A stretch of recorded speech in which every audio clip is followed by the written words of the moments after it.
Today, we are remembering the victims of 9/11, 16 years after the terror attacks. President Trump, he spoke at the Pentagon, and ceremonies were also held in Shanksville, Pennsylvania, and of course, at Ground Zero, where the towers once stood.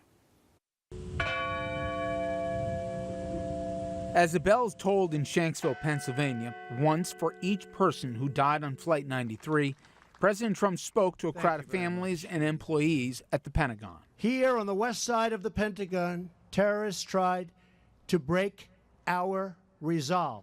It's not going to happen. But where they left a mark with fire and rubble, Americans defiantly raised the stars and stripes. The President and First Lady Melania beginning the day on the south lawn of the White House with a moment of silence at 8:45 a.m., the time that the first plane hit the World Trade Center. And at Ground Zero, relatives of the nearly 3,000 people killed on 9/11 began the annual reading of the names of their loved ones. My uncle, Rescue 1 firefighter, Gerard Terrence Nevins. We love you and we miss you every day.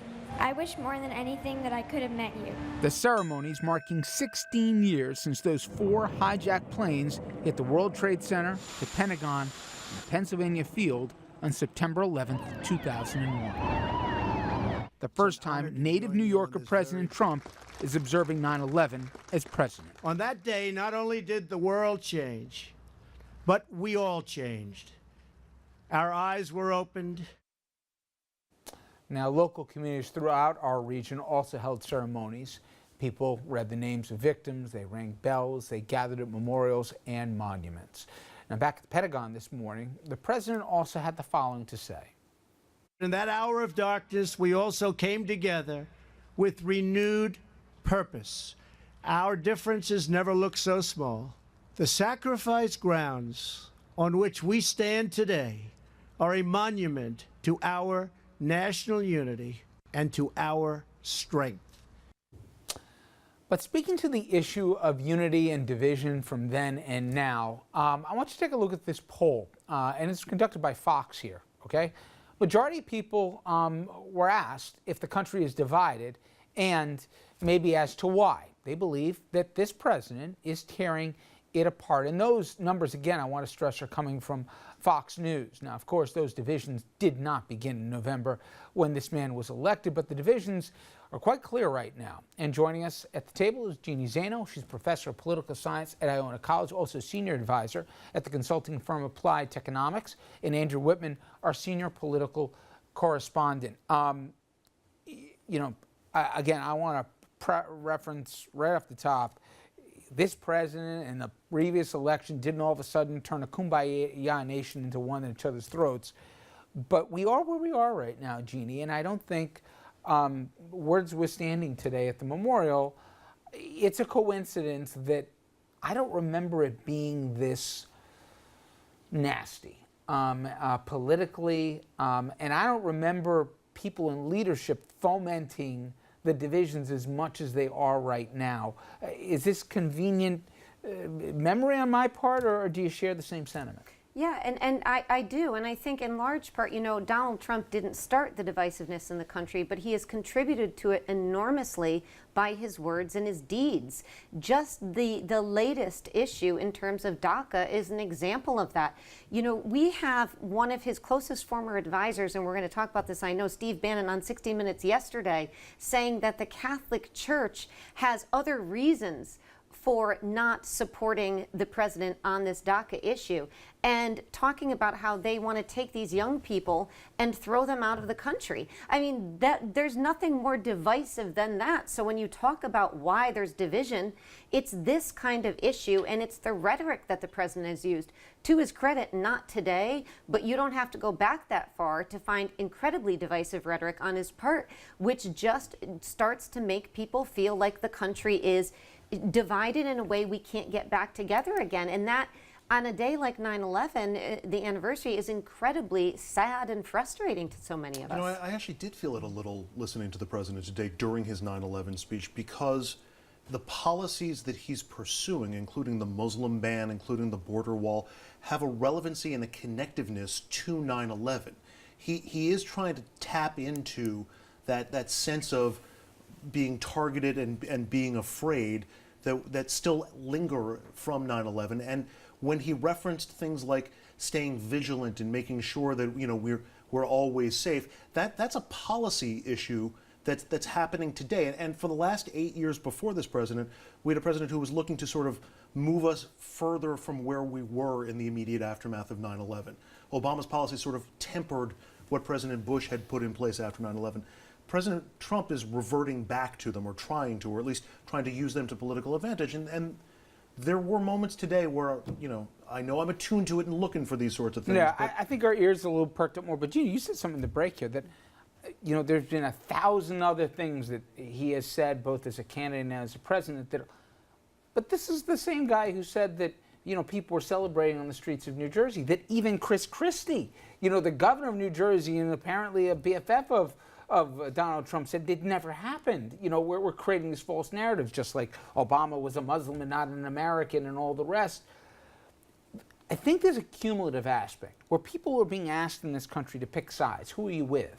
We saw it in Charlottesville to a certain degree, where false equivalencies or pick a side, shirts and skids here, who you are. They're coming to take this away from you, or we're coming to get you, or whatever else. I just remember, on a separate note, the awful aftermath and uncertainty of where we all were 16 years ago. I remember covering it. We all know people that were either there or thankfully got out or whatever else. And then I remember every day going up the thruway where our old stations were, and there was American flags at every single intersection that you went by here in the overpasses where people were there, and it wasn't some false bravado or faux patriotism. And it lasted for a while. And then we know things happen after it, and then, obviously the wars that then took place, and I'm not even making judgments on them tonight.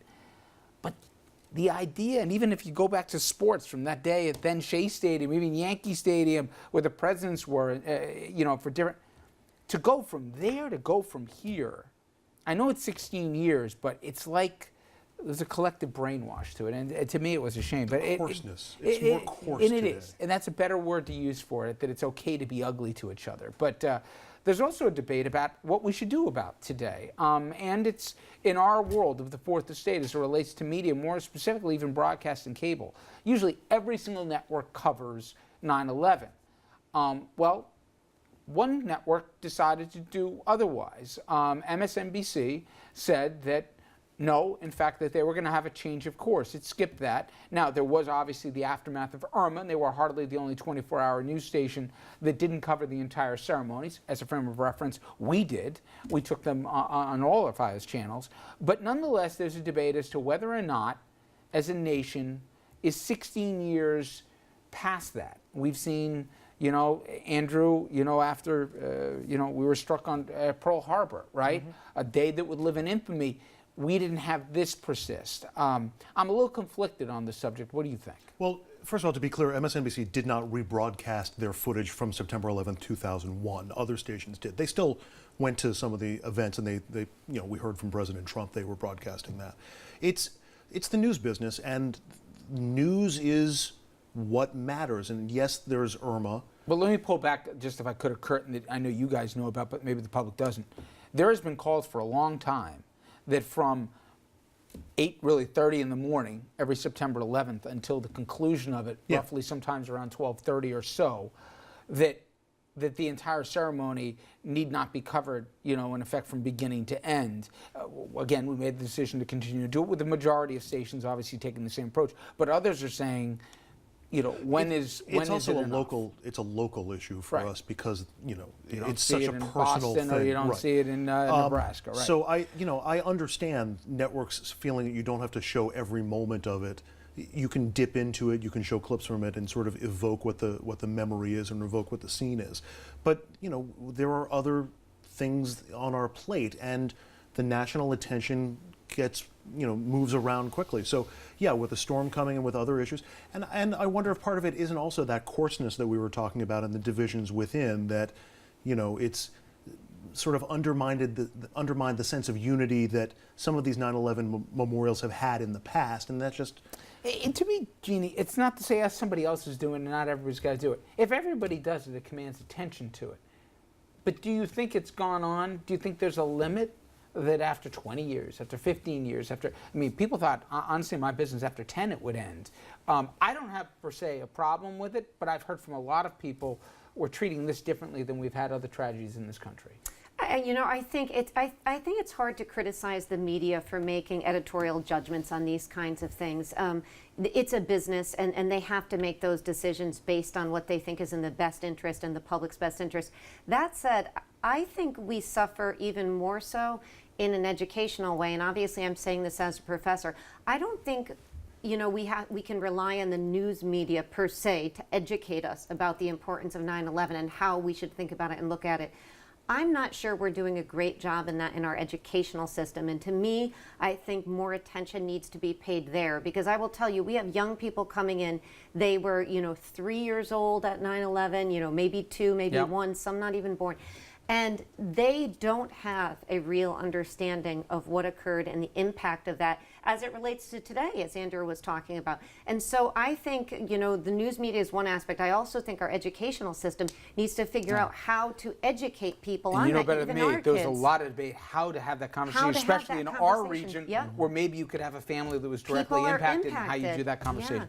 Yeah. Very interesting. And speaking of interesting, if you saw 60 Minutes, you know where I'm going with this. Steve Bannon, he spoke and he said a lot. The former presidential advisor has some very strong words, not just about his former boss, but also top Republicans and plenty more.